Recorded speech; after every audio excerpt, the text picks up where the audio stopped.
আসসালামু আলাইকুম। এখন শুনবেন সংবাদ শিরোনাম। প্রধানমন্ত্রীর পরামর্শে সংসদে ৭ বীরশ্রেষ্ঠের নামে গ্যালারি। স্বাধীনতার বীরত্বগাথা সম্পর্কে জানবে আগামী প্রজন্ম, বলছেন শহীদ স্বজনরা। রাজধানীর কালুনগর খাল ভরাট করে রাস্তা বানিয়েছে ওয়াসা। বক্স কালভার্টের আচ্ছাদনে কমে গেছে পানি প্রবাহ। দক্ষিণ সিটির নতুন পরিকল্পনা নিয়েও প্রশ্ন। হামের প্রাদুর্ভাব কমেনি এখনো। কুমিল্লায় আইসোলেশন ওয়ার্ডে শয্যা সংকট। ওষুধ এবং অক্সিজেনের অভাবে ব্যাহত হচ্ছে চিকিৎসা। রূপপুর পারমাণবিক কেন্দ্রে ইউরেনিয়াম লোডিং শুরু হচ্ছে আজ। প্রথম ইউনিট চালু হলে জাতীয় গ্রিডে যোগ হবে ৩০০ মেগাওয়াট বিদ্যুৎ। এখন শুনবেন বিস্তারিত। রক্তক্ষয়ী মুক্তিযুদ্ধের মধ্য দিয়েই জন্ম হয় একটি জাতির। স্বাধীন রাষ্ট্র বাংলাদেশের সেই জন্মের ইতিহাসে যাদের সর্বোচ্চ আত্মত্যাগ আর সাহস, তারাই বীরশ্রেষ্ঠ। সেই ৭ বীর সন্তানকে স্মরণীয় করে রাখতে এবার ব্যতিক্রমী উদ্যোগ নিয়েছে জাতীয় সংসদ। সংসদের গ্যালারিগুলোর নামকরণ করা হয়েছে বীরশ্রেষ্ঠদের নামে। প্রধানমন্ত্রী তারেক রহমানের পরামর্শেই এটা করা হয়েছে বলে জানিয়েছেন চিফ হুইপ নুরুল ইসলাম মনি। সাম্য, মানবিক মর্যাদা আর সামাজিক ন্যায় বিচার প্রতিষ্ঠার মুক্তির সংগ্রামে নিজেদের বীরত্ব আর ত্যাগের জন্য ৭ শহীদ পেয়েছিলেন বীর শ্রেষ্ঠ খেতাব। স্বাধীন দেশে শহীদদের সেই স্বপ্ন বাস্তবায়নের ভার এই জাতীয় সংসদের কাঁধে। সংসদের গ্যালারিতে বসে পুরো কার্যক্রম দেখার সুযোগ পান পাঁচধারী দর্শনার্থীরা। অনুমতি সাপেক্ষে থাকে শিক্ষার্থীদের প্রবেশের সুযোগও। তাই সংসদ ভবনের প্রতিটি গ্যালারি শুধু দর্শকের বসার স্থান নয়, বরং রাষ্ট্রের গুরুত্বপূর্ণ কর্মকাণ্ডের সাক্ষীও। এতদিন ফুল ও নদীর নামে ছিল গ্যালারিগুলো। সংসদ নেতা প্রধানমন্ত্রী তারেক রহমানের পরামর্শে জাতীয় সংসদের বিভিন্ন গ্যালারির নাম পরিবর্তন করে বীর শ্রেষ্ঠদের নামে নামকরণ করা হয়েছে।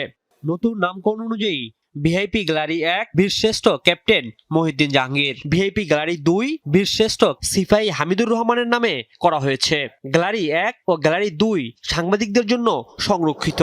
গ্যালারি ৩ বীরশ্রেষ্ঠ ল্যান্স নায়েক মুন্সি আব্দুর রৌফ, গ্যালারি ৪ বীরশ্রেষ্ঠ flight lieutenant Motiur Rahman, gallery ৫ বীরশ্রেষ্ঠ engine room artificer Mohammad Ruhul Amin, gallery ৬ বীরশ্রেষ্ঠ ল্যান্স নায়েক নূর মোহাম্মদ শেখ এবং গ্যালারি ৭ বীরশ্রেষ্ঠ সিপাহী মোহাম্মদ মুস্তফা কামালের নামে করা হয়েছে।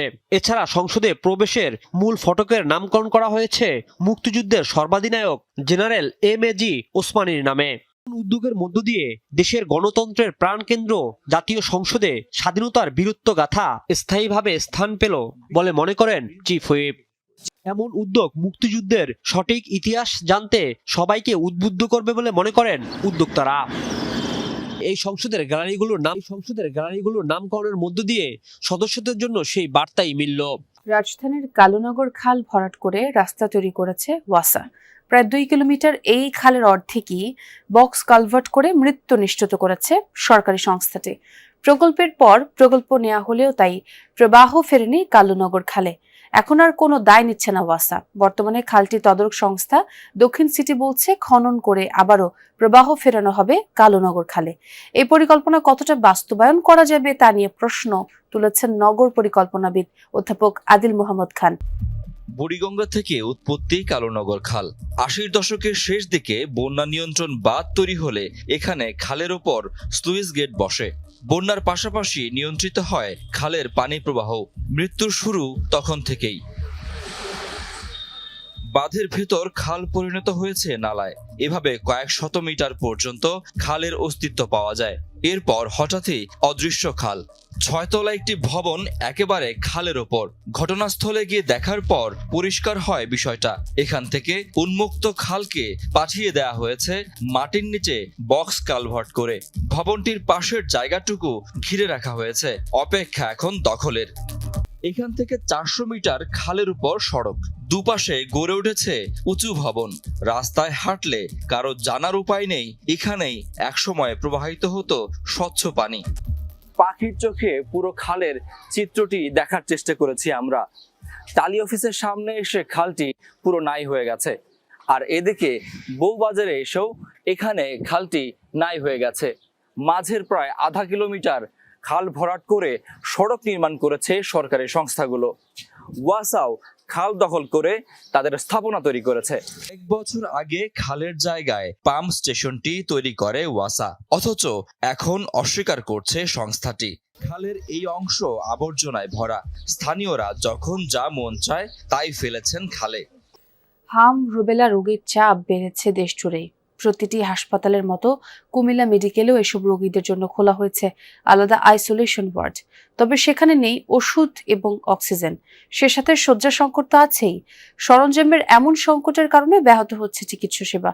কুমিল্লার দেবিদ্বারের উনজুতি গ্রামের 44 দিনের শিশু আরিশা আক্তার হামরুবেলার চিকিৎসা করাতে মা কুলসুম আসেন কুমিল্লা মেডিকেলে। নামমাত্র স্বাস্থ্যসেবা মিললেও মিলছে না ওষুধ ও চিকিৎসা সরঞ্জাম, ফলে বাইরে থেকে কিনতে হচ্ছে জরুরি অক্সিজেন ওষুধ। রোগীর চাপ বেড়ে যাওয়ায় খোলা হয়েছে নতুন আইসোলেশন ওয়ার্ড। তবে শয্যা সংকট ও সরঞ্জাম না থাকায় স্যালাইন হাতে দাঁড়িয়ে থাকতে হচ্ছে রোগীর স্বজনদের। চরম ভোগান্তিতে পড়তে হচ্ছে তাদের। কয়েক সপ্তাহ ধরেই বাড়ছে হামরুবেলার সংক্রমণ। আক্রান্তদের বেশিরভাগই শিশু। গেল 24 ঘন্টায় ভর্তি 36 জন, হাসপাতালে ভর্তি আছে 92 জন। চিকিৎসা সরঞ্জামের ঘাটতির কথা স্বীকারও করলেন দায়িত্বে থাকা ইনচার্জ। সংকটময় পরিস্থিতির কথা মাথায় রেখেই খোলা হয়েছে আলাদা ওয়ার্ড। আক্রান্ত শিশুদের চিকিৎসা নিশ্চিত হবে বলে মনে করছেন এই শিশু বিশেষজ্ঞ। স্বাস্থ্যসেবা নিশ্চিতে সরকারি ওষুধ ও চিকিৎসা সরঞ্জাম নিশ্চিতের দাবি সেবা নিতে আসা সাধারণ মানুষের।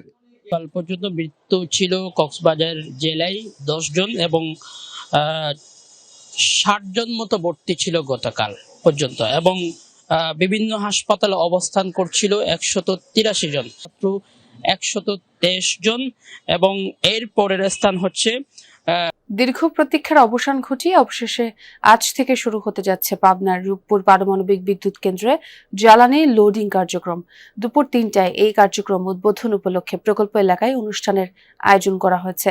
ডাকো টেলিযোগাযোগ বিভাগ, তথ্য প্রযুক্তি বিভাগ এবং বিজ্ঞান ও প্রযুক্তি মন্ত্রণালয়ের মন্ত্রী ফকির মাহবুব আনামের সভাপতিত্বে অনুষ্ঠানে বক্তব্য দেওয়ার কথা রয়েছে বিজ্ঞান ও প্রযুক্তি মন্ত্রণালয়ের সচিব আনোয়ার হোসেনের। এর আগে পাবনার ঈশ্বরদীর পদ্মা নদীর তীরে রূপপুর পারমাণবিক বিদ্যুৎ কেন্দ্রের ইউনিট 1-এর ডিজাইন অ্যান্ড কনস্ট্রাকশন লাইসেন্স পাওয়ার পর 2017 সালের 30 নভেম্বর প্রকল্পের মূল নির্মাণ কাজ শুরু হয়।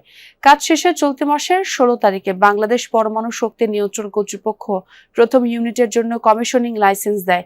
এটি সফল হলে প্রথম ইউনিট থেকে অন্তত 300 মেগাওয়াট বিদ্যুৎ জাতীয় গ্রিডে যুক্ত হবে বলে আশা করছে কর্তৃপক্ষ। ফিউয়েল পাস দিয়ে তেল নেওয়ার কারণে, অর্থাৎ বাধ্যতামূলক করবার কারণে এই পাম্পে সপ্তাহ আগে যেই পরিমাণ ভিড় কিংবা চাপ কিংবা সিরিয়াল দেখেছি, সেটি আজকে সকালবেলাতে একেবারেই নেই। এখন হাতে গোনা মাত্র কয়েকটি বাইক, সব মিলিয়ে